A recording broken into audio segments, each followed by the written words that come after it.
వృషభ రాశి వారికి గడిచిన వారం కంటే ఈ వారం చాలా వరకు అనుకూలంగా ఉంది. అయితే ఖర్చు ఎంత ఉందో రాబడి అలాగే ఉంటుంది. రూపాయికి రూపాయి ఉంటుంది. సహోదరుతోటి ఆస్తి విషయ వ్యవహారాలు కావచ్చు, లేదా వేరే ఇతరత్ర విషయాలు కావచ్చు, ఇబ్బందులు కానీ గొడవలు కానీ ఉండే అవకాశం గోచరిస్తుంది. ప్రస్తుతానికి మౌనంగా ఉండి మన పని మనం చేసుకోవడం చెప్పదగిన సూచన.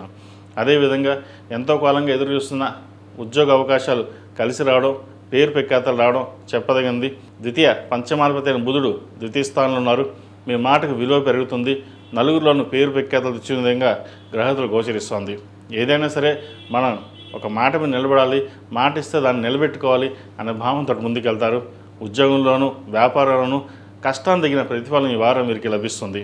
అదేవిధంగా దూర ప్రాంత ప్రయాణాలు చేసేటప్పుడు సెల్ఫ్ డ్రైవింగ్ విషయంలో కొన్ని జాగ్రత్త వహించాలి. అవసరమైతే తప్ప ప్రయాణాల విషయంలో దూరంగా ఉండడం చెప్పదగినది. సంతానం సంబంధించిన వ్యవహారాలు, వారి ఆరోగ్య వ్యవహారాలు జాగ్రత్త వహించడం చెప్పదగినది. సంతాన విద్యా విషయాలకు సంబంధించిన వ్యవహారాలు చాలా చక్కగా ఉన్నాయి. రియల్ ఎస్టేట్ రంగంలో ఉన్నవారికి, సాఫ్ట్వేర్ రంగంలో ఉన్నవారికి, చిరు వ్యాపారస్తులకు, కూరగాయల వ్యాపారస్తులకు, వస్త్ర వ్యాపారస్తులకు, కాస్మెటిక్స్, బ్యూటీషియన్, సినీ కళా రంగంలో ఉన్న వారికి ఈ వారం చాలా వరకు అనుకూలంగా ఉంటుంది. అదేవిధంగా అమ్మవారికి కస్తూరి పసుపుతోటి మంగళవారం కానీ శుక్రవారం కానీ అభిషేకం చేయండి. తద్వారా ఏదైనా చిన్న చిన్న ఆటంకాలు ఏమైనా ఉంటే అవి సమస్యపోతాయి. ఈ రాశిలో జన్మించిన విద్యార్థులకు కాలం చక్కగా ఉంది. మంచి భవిష్యత్తు ఉంది. ఏదైతే మీరు చేస్తారో అది నెరవేరుతుంది. ఒక కార్యక్రమం తలబెట్టుకుని ఇది మనం ఎదగాలి, నలుగురిలోనూ పేరు ప్రఖ్యాతలు ఇచ్చుకోవాలి అని చేసే కార్యక్రమాలు ఏవైతే ఉన్నాయో అవి చక్కగా అనుకూలిస్తాయి.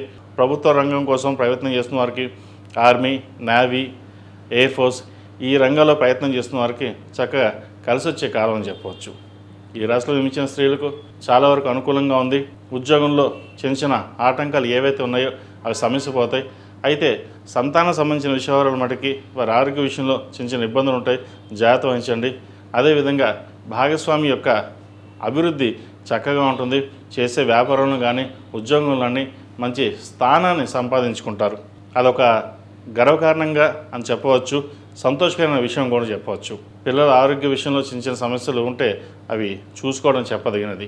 మీ ఆరోగ్య విషయంలో కూడా చిన్న చిన్న సమస్యలు ఉంటాయి. స్టమక్ సంబంధించింది, అసిడిటీ, ఇండైజెషన్, స్కిన్ సంబంధించిన ఇష్యూస్ ఉండే అవకాశం గోచరిస్తుంది. వాటి విషయం జాగ్రత్త వహించాలి. ఈ రాశి వారు ప్రతిరోజు ప్రతినిత్యం హనుమాన్ ఒత్తులు, ఓం నమస్తే ఒత్తులతో దీపారాయణ చేయడం, బుధవారం నాడు జిల్లేడు ఒత్తులతో దీపారాయణ చేయడం చెప్పదగిన సూచన. అదేవిధంగా మంగళవారం నాడు, శుక్రవారం నాడు కస్తూరి పసుపుతోటి అమ్మవారికి అభిషేకం చేయించండి, లేదా ఇంట్లో అమ్మవారికి అభిషేకం చేయండి. మంచి ఫలితాలు సంప్రాప్తిస్తాయి. ఈ రాశిలో జన్మించిన వారికి కలిసి వచ్చే సంఖ్య 7, కలిసి వచ్చే రంగు స్కై బ్లూ. ఏదైనా పని మీద బయటకు వెళ్ళినప్పుడు శుక్రవారం కానీ సోమవారానికి వెళ్ళండి. మంచి ఫలితాలు సంప్రాప్తిస్తాయి. ఈ పూజస్టోర్.in పసుపు కుంకుమ నుంచి దేవతా విగ్రహాల దాకా అన్ని రకాల పూజలు, వ్రతాలు, గృహప్రవేశం, హోమాది శుభకార్యాలకు కావలసిన పూజా సామాగ్రి అంతా ఒక్కొక్క క్లిక్ తోనే మీ ఇంటి వద్దనే పొందండి. ఈ పూజస్టోర్.in